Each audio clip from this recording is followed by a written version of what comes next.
Masquera say, Mure Zimbabwe, welcome to our channel Zim Confessions and Deep Secrets. Kana kari kutanga kukuya panino channel, please don't forget to subscribe.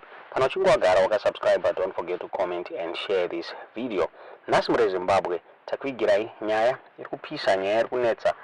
Bonetsana pachavo mubato ZANU-PF, one of my ZANU-PF Youth League leaders, ana Gomwe vabuda vachitaura ivo vachiti we are now living social media age chinzi zvava kuitwa muZANU-PF yava nyaya inonyadzisa. Abuda akanangana nevanhu vakapazirwa dzimba kuruwa chinzi aiwa ZANU-PF maactions ayakuita ava kunyadzisa, and that's why vanhu vari kuzodzoka zvakare vachituka bato reZANU-PF mure Zimbabwe. Hanzi ana Garwe vakavhoterwa nevanhu vari kupazira dzimba kunana ruwa ikoko mure Zimbabwe, navo vava kurasa vanhu vava kuvapazira dzimba. Hazvina kupera mushe ndofunga pakaona kuruwa vanhu vachibuda vachituka ZANU-PF vachitaura vachiti vakavhotera ZANU-PF navo vava kuraswa. So zvava kunetsana bato reZANU-PF, maZANU-PF supporters ava kuti haachade ZANU-PF nekuda kwezviitiko zviri kuitwa imomo.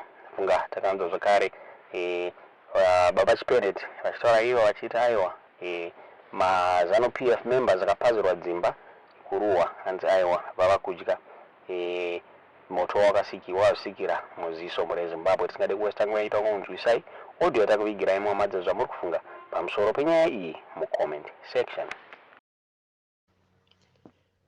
Hatimborega kutukwa as long tichiita zvinhu zvakadhakwa. Tinenge tichifungidzira kuti ZANU-PF yakapenga ende inotyisa ende haifane kuitirwa zvinhu zvakaipa. Tinotukwa. Taamugeneration ipi yesocial media? Ndezvakudhara zvezvo zvekunzi hanzi inotyisa ZANU-PF yevanhu vanofana kutya. Ndezvakudhara zviya.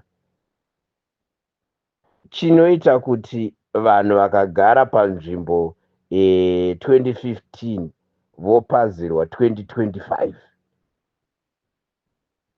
Nzvimbo ipapa mukatoenda kuningi mukaenda ikoko kuri kunzi kuruwa kwakapazwa, munotonoratidzwa kunzi tende yezeki yakanga iri apa, vakava vaitovhotera imomo mawakapazirwa imomo. Zeki inoenda kunhu kuri kunzi hakufanira kugara vanhu, ine ichienda kunodii? Tozvitukisa tega. Ende why tichifunga kuti option yekupazira vanhu ndiyo option?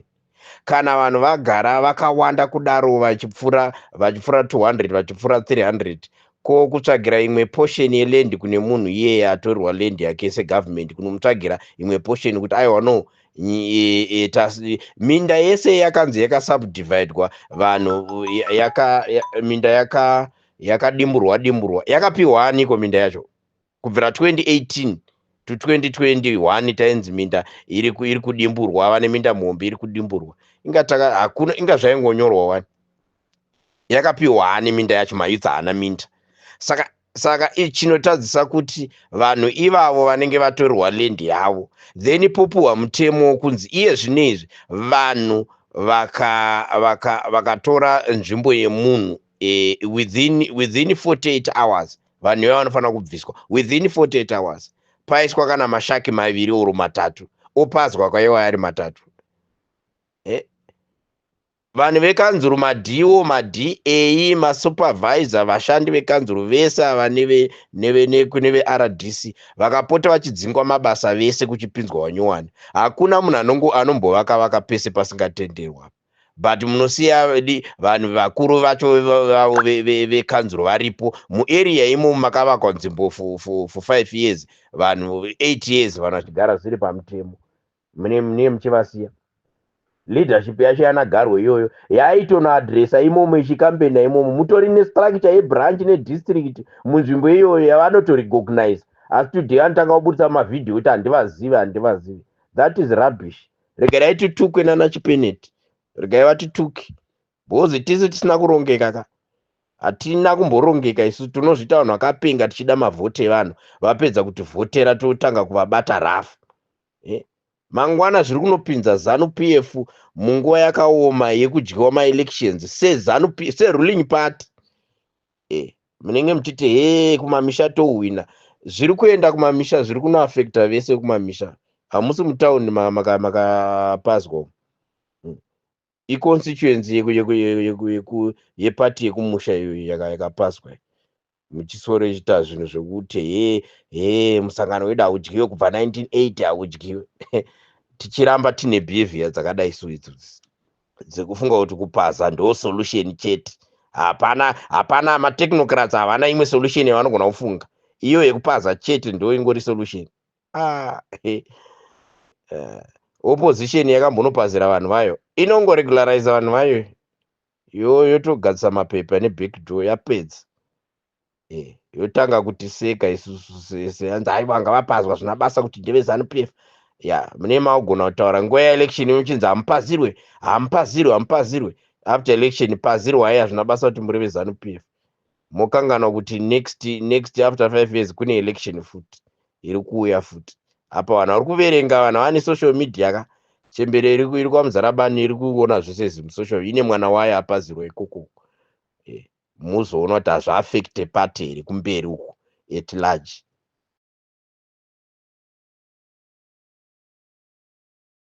Uri weZANU imbotambaika maiweli itiwe njawe kuruwa ikoko aridze maiweli mupeshuke zvamaita zviya tichikuudzai muchipeshuka pesu tichikuudzai kuti ZANU ibere rinodla mwana varo. Maisapota ZANU muchifunga kuti muri kusapota zvinhu kwazvo. Tambai maiweli paruwapo veZANU, tambai maiweli veZANU ikoko, tambai maiweli. Tine urombo zvavo wakapazirwa kuruwa vanga vasiri veZANU. Hai mitochema nemi, we are really sorry for you. Asi veZANU avo vanoti tatiri veZANU mayouth acho veZANU, tambai maiweli. Unofunga kuti munodla tumachikeni tuya twakabikwa nemvura yakageza zvito namahara. Mai muchidla zvimachikeni ini muchirasa zvimakeylight. Mama kutogara muzvimakari bhokisi zvimakeylight echikeni ini amaidla. Tambai maiweri, maiweri, maiweri, maiweri, maiweri. Dana ichi mudhara chiya chaitamba funyungu chiya chokutamba chakafongora ichi kuita sechicharatidza Jesu matusi. Maiweri, maiweri, maiweri, maiweri, vakapazirwa kuruwa tambai maiweri. Techikuudzai kuti chaora chinhu ichi. Imchitwa tiri kuchifu, takaenda kupi kuchifu, takaenda kupi kuchifu. Muchikona kudziisira varume mvura dzekugeza, muchikona muri kumusangano weZANU muchifamba muchinuhwirana mitundu ikoko. Heyo kaZANU yenyu hamuwarasi. Aya muri kutaura vamahwa.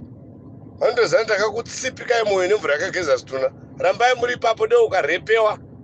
Hauna brain. Tambai kamaiweri, kana unogara kwamaiweri, kwamaipeshuka kwa muchitamba makafongora. Tichikuudzai kuti kutamba makafongora, muchifongorera varume vasiri venyu, kufumuka pamberi paJehovha. Kadzi wako uri kunyanduka chaizvo kuona nhunzi dzichidonha mapapiro magreen bomb achidonha muntu wemo dzafa nebiogas. Tambai maiweri, maiweri, maiweri, tambai maiweri koko.